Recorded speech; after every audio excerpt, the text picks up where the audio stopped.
Let's go for it!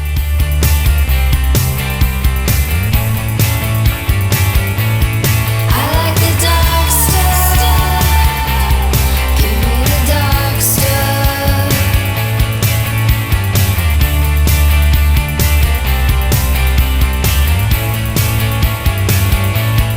I like the dark stuff. Give me the dark stuff. Hey everybody, it's me, your buddy Dave here, the host at The Dark Stuff. Thanks a lot for checking out my new video. And today I'm starting a new series in the show where I'm going to be actually bringing in other people on the show during this social quarantining thing. It kind of inspired me to do something that I've wanted to do for a long time, but just never got around to doing it. Now I'm motivated to doing it. I'm going to be having a guest on the show, and we're going to discuss particular topics. In this case, we're going to be reviewing and analyzing the brand new album from Fiona Apple called Fetch the Bolt Cutters. Now my guest is my friend Matt Larsen. He and I have known each other for probably close to 35 years. We grew up together in Omaha. We went to probably every heavy metal show that came through the Omaha market from like 1985 to 1989 together pretty much. And we've been friends ever since. And although our tastes were pretty similar at that point, they started diverging by the late 80s into way different stuff. We both ended up with careers in music. I had my label, Mafia Money Records. Matt ended up working for Interscope Records for a long time and has done music marketing for, the last 2 decades, basically. So I hope you dig this. This is a really in-depth discussion of the new Fiona Apple album. Whether you like it, whether you like her or not, I think it's interesting anyways. So I hope you enjoyed this. Take care. So, hey, how's it going? How's quarantine treating you down there in LA? As good as it'll ever get, I guess. Right. So we're here today to talk about the new Fiona Apple record, which was dropped like 2 weeks ago or so from the time that we're taping this, the beginning of May. I think it kind of came out of nowhere. There were little hints before that it was sort of coming, but then it just kind of dropped right now. It's only digital. There's no physical format, no CD, no vinyl. That's coming in July. So I don't know how one purchases this. I guess you just stream it or something, or is that you just stream it? And it did debut at number 4. So they collected on the Billboard, and it debuted at number 1 on the rock and number 1 on the alternative. And it's a cumulative of streams that they get to that number. So it was like, I think 44,000 it was considered sold first week. That would give 44,000, which, wow, those are different from the days that I was working in the record. Sure, even different from the days when Fiona Apple first started in the 90s. I mean, right, she caught the tail end of the MTV era, the very end of it, where MTV still played videos. You could still get successful from your video getting played a lot on MTV. It was and still she was and she was a breakthrough buzz artist that they would bang the video. Oh, they played the shit out of those videos. Yeah. I've been a bad girl. Yeah, especially that criminal video. So I wanted to kind of start the show here by maybe giving we'll do like an origin story, like how you first got into Fiona Apple, your initial thoughts. And I definitely remember how it happened for me, because in 1996, when that album came out, I was working part-time in a record store.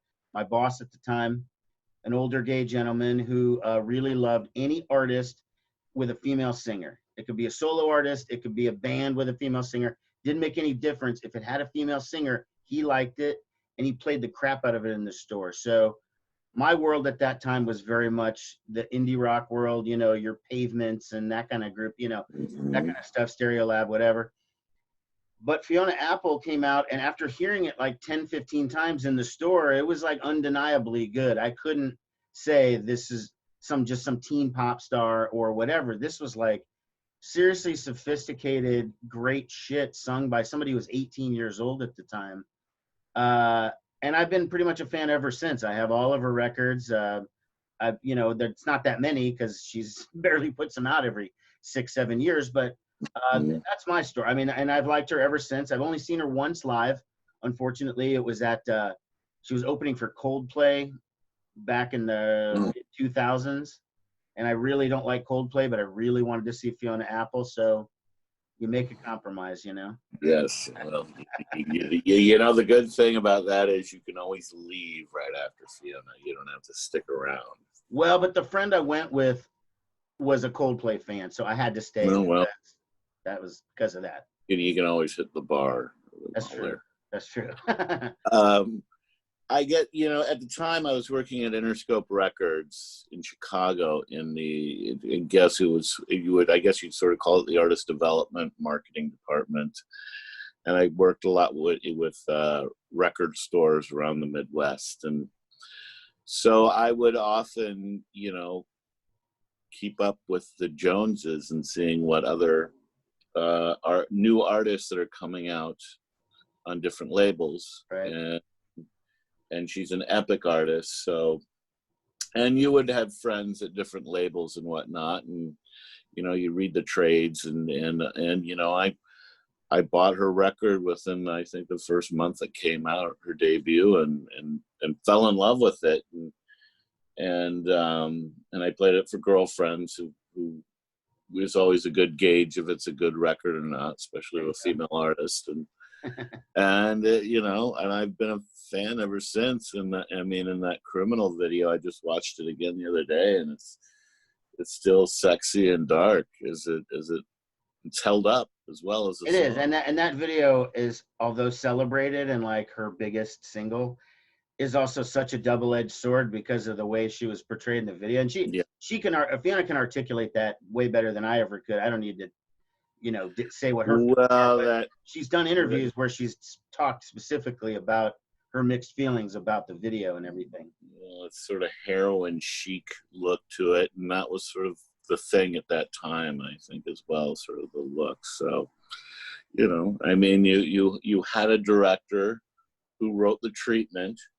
You had a label that probably pushed it on her, and a manager, and she probably agreed to it. So And she's 18 years maybe old and grudging. feeling a lot of pressure at the same time. And yeah, but you know what? At 18, I think also you don't think too much about things. You don't, as you do as you get older, because Well, and you have more everyone experience. has to have that first experience. You know, Mm-hmm. you don't know that something is not, it's not something the way you want it to be unless you till you try it maybe, and then you're like, whoa, I'm never doing that again. Well, Uh, and also I think there's a lot of innocence to that video too, which kind of is reflective in her age.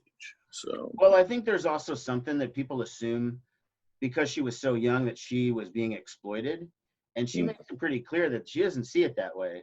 Like there was some intentionality in the way she was presented, and not just, you know, like a director saying, hey, she's real hot, she's 18, whatever, let's get some sort of shots like that. There was intentionality to it and whatever, and she was not a quote unquote victim or whatever in it. But anyways, mm, moving on from the Criminal video, and we'll jump to the new record. It's called Fetch the Bolt Cutters. It's her mm-hmm. fifth album. Which by the way I think is very fitting coming out right now, the title, considering we're all probably going a little bit crazy Well, it's under funny because yeah, quarantine. it's super appropriate for the times. And it Yes. seems like some of these songs almost would be like appropriate for like right now, but she did record them last year.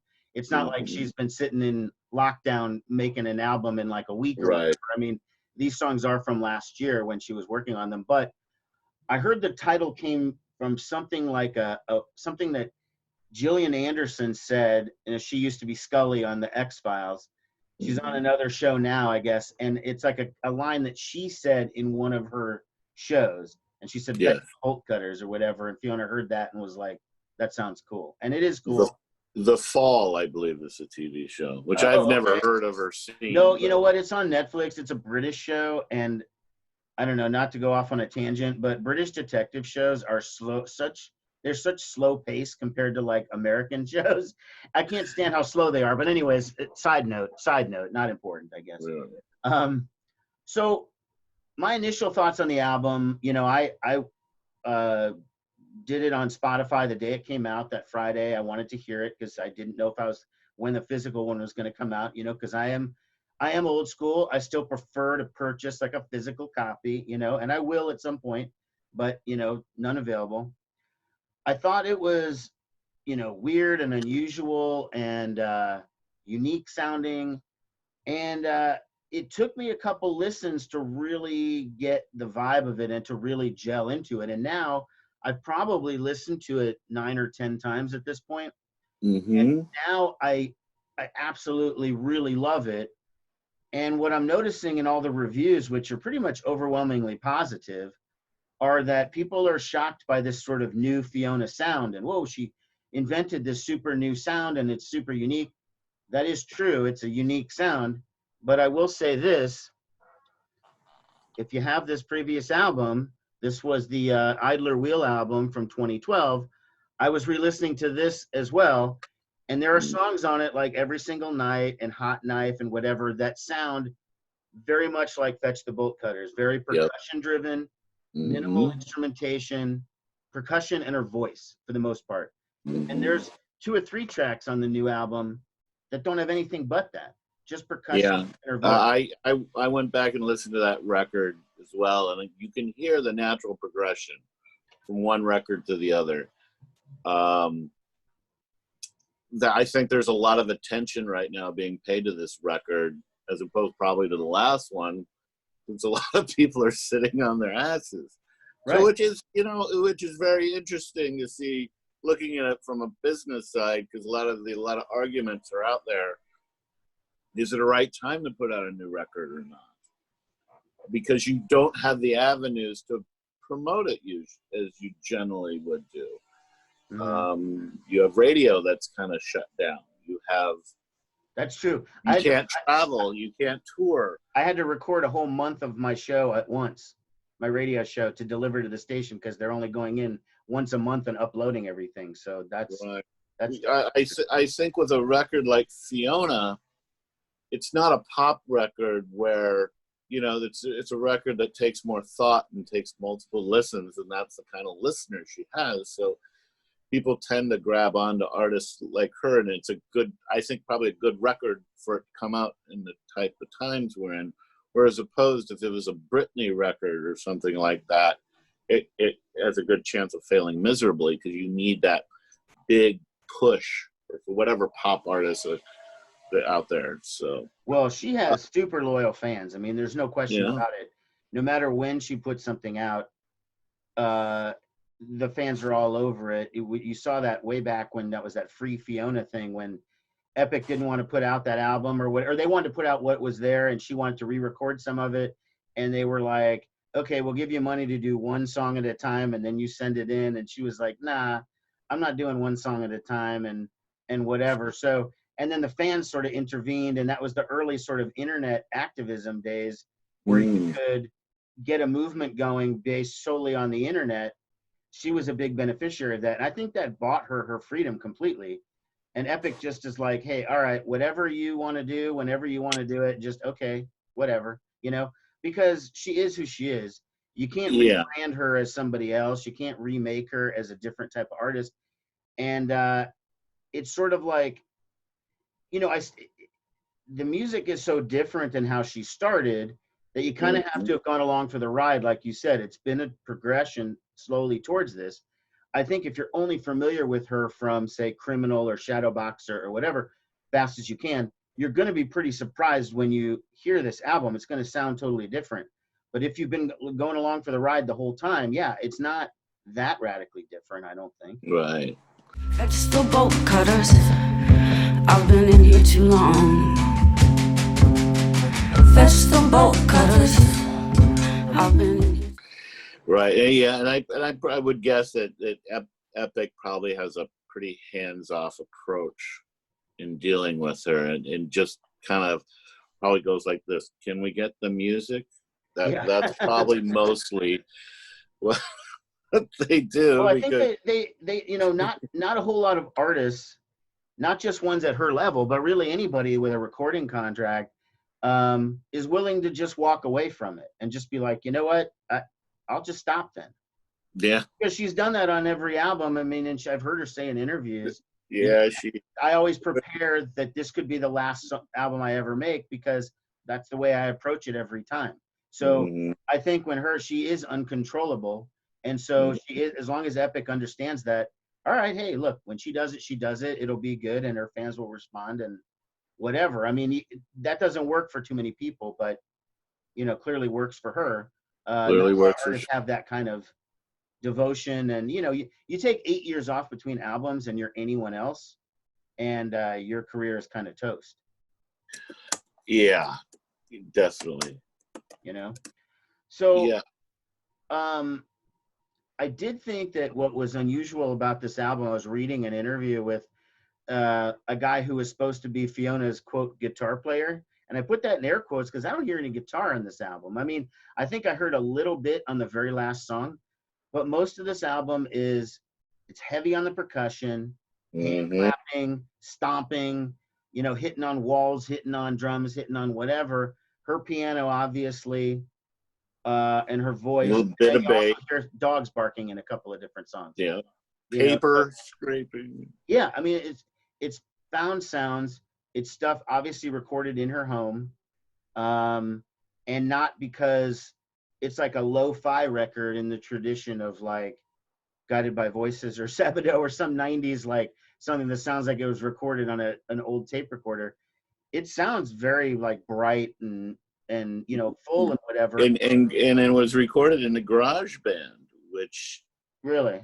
everybody has it on their if you have an Apple, you probably have GarageBand. So, and that's what it was recorded in. So it's you can do a lot in the mixing process and the mastering, but and Bob Lugwood, who was a mastered the record. So but yeah, I mean, they would it sounds like a home record a bit, although it is very bright sounding.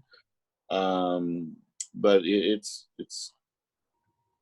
Well, I the think they did a technology's great job. finally there and more accessible to almost everybody to be able to do a record in their house. Now, not everybody, if you live in an apartment, I still think you're going to have problems with percussion and all that. But she's not using a traditional drummer and a drum kit on most of these tracks. I mean, some of them Mm-hmm. are, but for the most part, well, because there's no credits with the record, which is the other frustrating thing that with no physical copy. I like to read the credits and Mm-hmm. know who's doing what. That's just record nerd me. I've Right. been doing that since I was a kid. I like to read the credits. So there are no credits, so it's a little frustrating. So it could be Fiona banging on the walls or banging on the floor, or it could be her friends or her band or whatever. I mean, there's no Mm-hmm. way of knowing. She obviously is doing all the piano. She's doing all the vocals. She's doubling, tripling. She's harmonizing herself sometimes 3, 4 times all at the same time. Um, it just sounds like she's like Brian Wilson or whatever with a home studio, and she can just layer That's her a stuff by good herself, and not because she's crazy, because Brian Wilson was crazy, but no, I'm not saying, but but could you imagine if Brian Wilson had GarageBand in like 1970? I mean, mm-hmm. what he could have been doing. Yeah. You have someone like Fiona, who's now, because she's made 4 other albums, is very familiar with the process, no longer needs a producer to do anything. Like if you listen to that first album, every song is great on that. That's a stone cold classic, but you can tell there's a producer helping with the arrangements. It's a lot Mm-hmm. more straightforward. I mean, they're great, but they're traditional drum, bass, guitar, keyboard, whatever. Mm-hmm. Over the course of her career, she's slowly shook that away to a point where I'd say maybe 2 songs on this new record, the first 2 actually, I Want You to Love Me and Shamika, are the only ones that I would say sound like traditional Fiona Apple music. Mm-hmm. Like the first 2 albums. Tony told me he described me as pissed off, funny and warm. Sebastian said I'm a good man and a stone. Back then I didn't. And a little bit of Extraordinary Machine. But once you pass that and get into the title cut, Fetch the Bolt Cutters, you're into that new Fiona Apple, that Mm-hmm. heavily percussive, that sort of sound. And that holds the day for most of the record, in my opinion, And actually 2 of my favorite songs are in that style. I mean, my 2 favorite cuts on the record, and I like pretty much the whole thing. I mean, there's not a song on here I don't really like, but is the title cut, Fetch the Bolt Cutters, and Mm-hmm. Under the Table, which is the song that comes right after it. Under the Table is my favorite track. They're super catchy. I like the lyrics. I like what she's trying to convey, at least what I think she's trying to convey. I mean, I don't know. Fetch the Bolt Cutters, it sounds sort of like she's talking about her past and maybe at her origins in the music business and how she was treated by people, how she reacted to it, etc.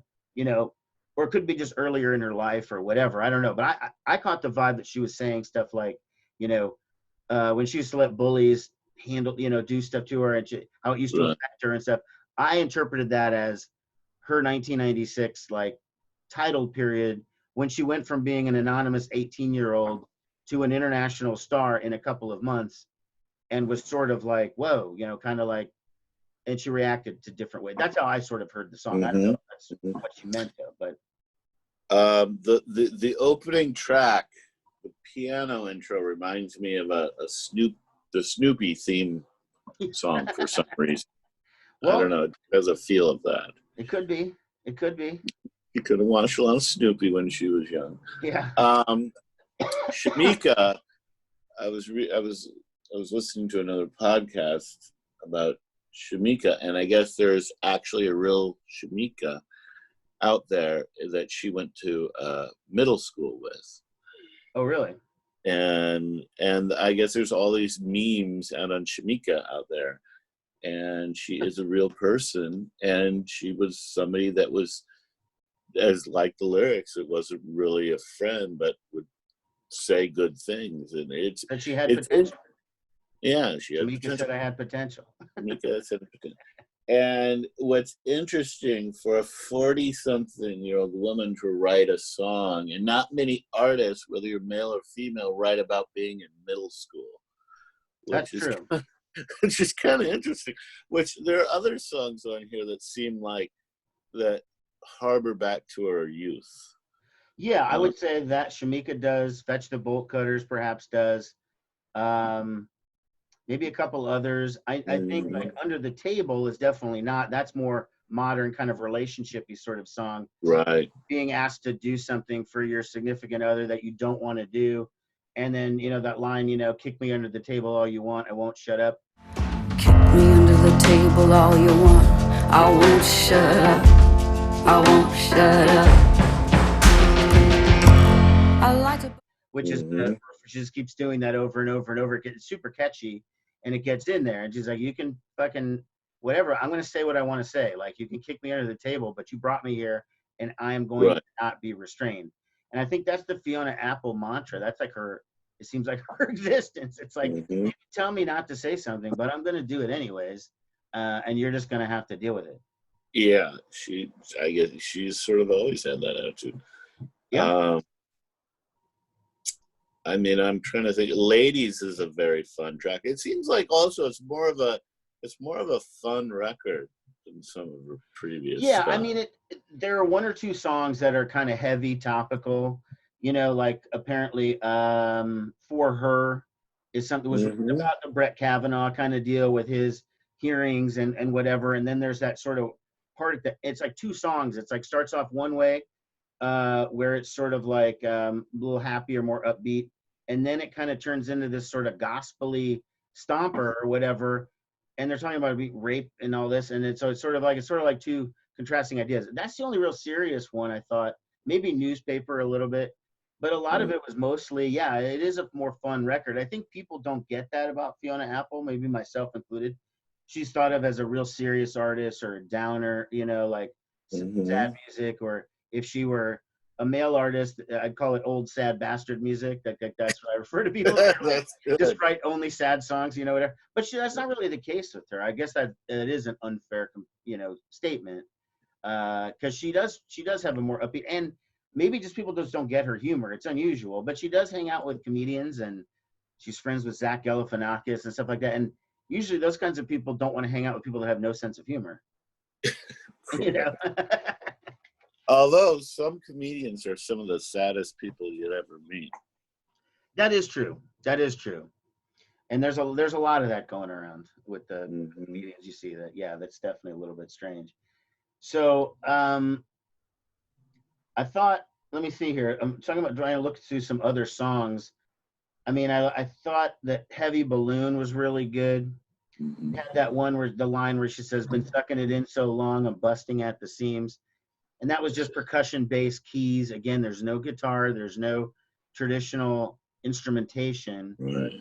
and I think what's going to happen is we're going to, she's very inspirational to people, and I guarantee 2021 is going to see a whole lot of artists that are doing what Fiona Apple is doing now, in that heavily percussive sort of deal. I Uh, hope so. yeah, I mean, it would certainly be interesting because wherever pop music is now, it's certainly not where Fiona's at, but hopefully she can lead the way because for the most part, a lot of that is just really, I mean, mainstream stuff is, well, we don't have to get into that. It's boring as fuck, but I'm just glad to see that she's being accepted and is getting, her due or whatever. Is it the song Relay? I think she's almost like rapping on there. Yeah, that was another stomper kind of where she goes, I resent you for presenting your life like a fucking propaganda brochure. And I just, That's a great lyric. yeah, it is, and I think that's something, the impression I got with it was something about, she was like, I thought it was sort of about social media to a certain extent and people presenting themselves a certain way to the public, but not really being that way. Maybe, I mean, I don't know, but it's sort of like that line, I resent you for presenting your life like a fucking propaganda brochure. Like you're putting it out there like you're doing all this great shit and you're having all this fun, when in the reality is that's not really you at all. Right. And it's sort of a fake presentation or something. I don't know. Yeah. Yeah. I did mention for her, that was the one that had to do with the Brett Kavanaugh stuff, Uh-huh. more serious topic. And then, a lot of the lyrics, they are kind of relationshipy. That's normal for Fiona Apple. She sings a lot of breakup songs, That's one of the things that'd be great to date Fiona Apple, because she is beautiful and talented and all that. But at the same time, when it ends, it's going to go badly and she's going to write a series of songs about you. You know who else does that? Taylor Swift is notorious for that. Is all her songs are about her exes? Yes. I mean, she's notorious for doing it. The fact that I would know about that is... Well, I was just gonna let that one go. I didn't want to know how you knew, but maybe Taylor Swift got a key from fucking Fiona. Who knows? Hey, who knows? You know what? I've just been recently seeing stuff on St. Vincent's social media talking a lot about Fiona Apple. Now, I would assume maybe she would be, would be a fan, but I didn't know that for sure. And she found a review of her When the Pawn album, her second album from '99. Mm-hmm. And this critic was just being such a dick. I mean, it was like completely criticizing her for like writing a song with a sense of humor and like, how dare you, whatever. And it was just like so ridiculous. And St. Vincent wrote some comment that like this person should be banned from writing reviews or should be spanked or something, whatever it was. It was a funny comment, but it was like, yeah, people have not really gotten Fiona Apple, I think, since the beginning. And I'm assuming I get it, but maybe I don't, who knows? I mean, what's going to be interesting, what I think what happens here on moving forward, we know that there's July is the physical. Well, maybe the July is. We don't even know, because you have to deliver the record. Who knows if you can actually get it delivered and if there'll be record stores open to get the record. They are taking pre-orders, but who knows what that. They are taking pre-orders. I did see that. What'll be interesting also, God hoping that there'll be live shows if she will tour in support of it. So I'm hoping she tours. I mean, I don't know that it's been ruled in or out. I mean, I think if it weren't for this COVID-19, I don't even know if the record would be out yet. I mean, I think I read somewhere, I don't know how official this was, but that the record's been done and all that, but Epic had no idea about releasing it now. I think they were thinking more in the summer anyways, and Fiona like insisted, kind of like this, we're just going to put it out. Let's just do this. And since there's really not much you have to do to get it, you don't have to ship it anywhere to get it onto Spotify and Apple Music and whatever.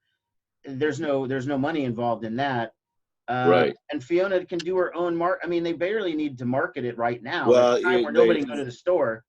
They get the early press hits, like your Rolling Stone reviews, your Pitchforks, had that reviewed upon Street Date, because she is a bit of a critic's darling. That's going to help push it a lot.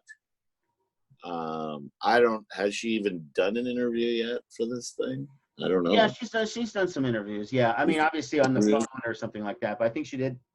I don't think there's a song really for radio on here. I could be wrong, but I don't see a radio being the driver for this thing. No, they're pushing Shamika as the first single. Well, that would make sense. Right. So because that is the most overtly catchy song. Like I said, it does sound like more traditional Fiona Apple, like the first two records, maybe a little bit more than the rest of the album. But yeah, I don't know where the place for that is in today's radio environment. I play it on my show, but my show's not typical. It's a specialty show. So it's like, it's not the normal stuff of what a station plays. Right. So I don't know where she gets played. So almost like this particular environment where you say everyone's stuck at home, all they can do is try and find something entertaining. There's only so much Netflix a person can watch, and you and I are not part of the streaming culture, but at the same time, I've been finding myself using Spotify more than I normally would, just because despite the fact that you can see behind me, I've got like 10,000 albums or whatever, I still get to the point where I'm like, I'm bored. I need something new to listen to. Right. So I'm doing more streaming myself. So this is the best time. I mean, it's weird that that's the situation, but it definitely makes sense. And only an artist like Fiona Apple maybe. And I will say this, a lot of times the artist knows better than the label because they know their audience. Well, and look at it this way. So the lead with doing the lead, dropping the record like this is, I think, probably the smartest thing to do. And nobody who is at Epic today in 2020 was there in 1996. It's pretty doubtful. So it's all new people. She's outlasted everybody, right? So here's Fiona Apple still here 24 years later. Even probably the president of the label wasn't there 24 years ago. So, at that point, you're sort of like, hey, what the fuck do I have to lose? I mean, yeah. Well, and her manager's Andy Slater, who's used to run Capitol. No, I remember that name because Liz Phair did a nasty song about him. The song you said, it called "And He Slayed Her." Yeah. Okay, yeah. and it was remember that. Yeah. So I mean, Andy's a pretty powerful guy in town. So I mean, he's got a big management company and a lot of. So I'm sure he has leverage a lot with Epic. Well, look, over the summer there was supposed to be a tour. Alanis Morissette was going to go out as like some anniversary of her big record from the 90s. Liz Phair was going to open up. I could have put Fiona Apple on that tour too. And I think the tour has been canceled, but Alanis is the headliner, Fiona Apple in the middle, Liz Phair goes first. Is that like you're talking Lilith Fair 2.0? The angry 90s woman grows up tour? I don't know. I'd go, man. I'd be there in a heartbeat. I'm not big on Alanis, but I saw Liz Phair last year. She was still great. I saw, and like I said, I told my one Fiona story. I only got to see her one time. And that was probably 2006 or so. I never got to see her. Well, ideally, I would like her to do a headline tour of like theaters or something. Yeah. Because I don't want to have to go to an arena and see somebody like. That would probably, I would think, be the ideal thing to do, unless you put together a package like the one you were speaking of. But because I was downright annoyed at the teenagers at the fucking Coldplay Fiona show because they were there to see Coldplay, fine, but like they're sitting there during Fiona, they're texting, they're talking. I'm like, shut the fuck up, man. I mean, I'm trying to watch the show, and they didn't. Coldplay didn't let her be on the big. Wait, what year was this? This was 06, 07, something like that. Okay. And Coldplay didn't let Fiona Apple be on the big screens. It was strictly for the headliners.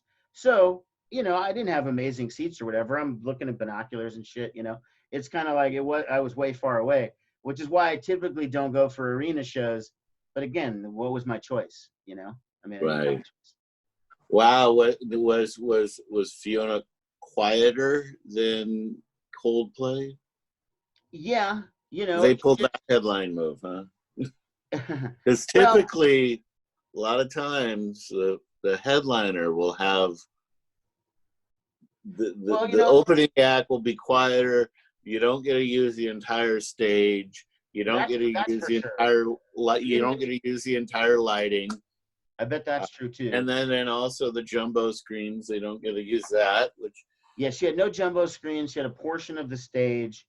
She did, like, from what I remember, again, this is a long time ago, half the songs behind the piano, half the songs in front of a mic, just dancing, standing, whatever. Um, but yeah, I couldn't tell you what she played or whatever. I mean, I don't really remember it that vividly. I just remember enjoying it and being annoyed by the people around me because they were clearly there to see Coldplay and did not pay attention to Fiona, and I was annoyed with that. But anyways, neither here nor there. So I guess let's get around to sort of final thoughts or whatever on the album. Um, if I were ranking it, and I don't want to do this, I'm not going to rank it with her other albums. She only has 5 anyways. It's hard to rank an artist until they get like 10 albums, like where you can actually say this one is better than the other, because I like them all, and putting one at, say, 5th would imply that it's like not good, when really all 5 of her records are great. I think, like we've discussed before, it fits a more natural trajectory with her sound in terms of going from a more traditional arrangement type sounds with just piano and emphasizing the piano in her voice, which still emphasizes piano and voice now, but the percussion is completely different. The basics of the arrangements are completely different, and she was unique at 18.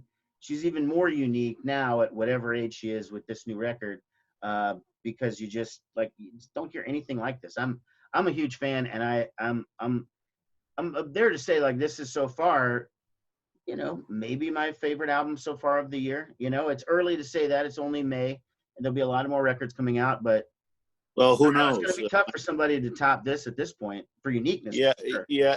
I would say it's probably my favorite record so far of the year. Granted, there hasn't been all that many records that have come out. Fair point.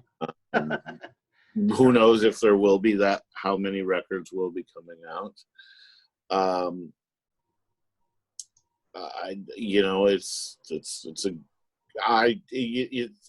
I didn't know I missed Fiona Apple until I heard the new Fiona Apple record. That's a good point. That's a good pull quote there, because you don't really know. I mean, because it's been 5 years since she put out a record. Oh, it's been 8 years.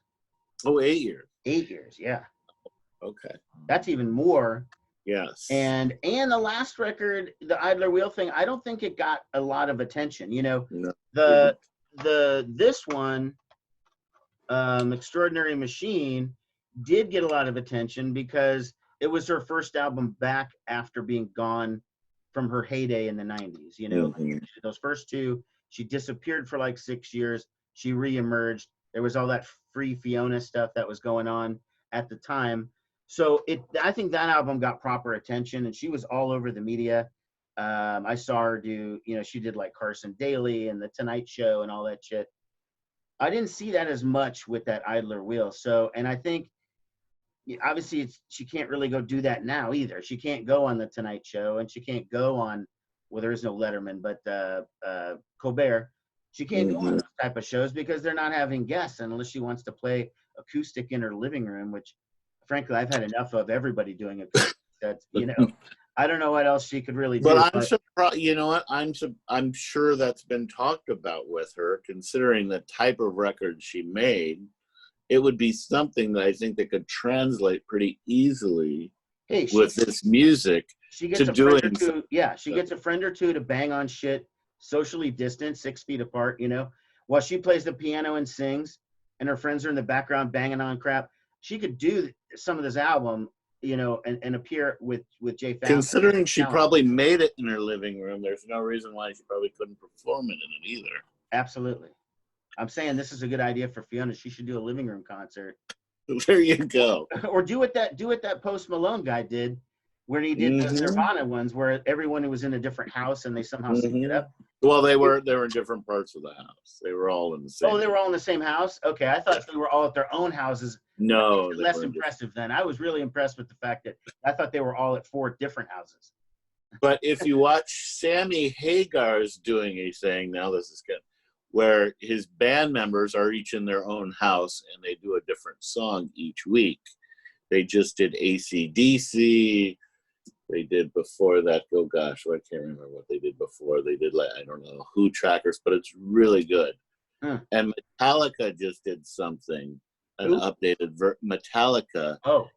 Yesterday just released an updated version they all did from their house for Blackened that I was very impressed by, and they all live. Did you hear bass on it?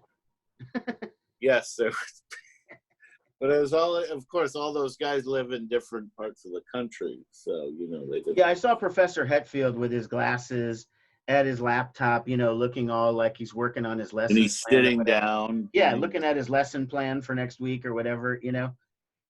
Those guys have changed, but anyways, I think that's pretty much, we got the record covered here.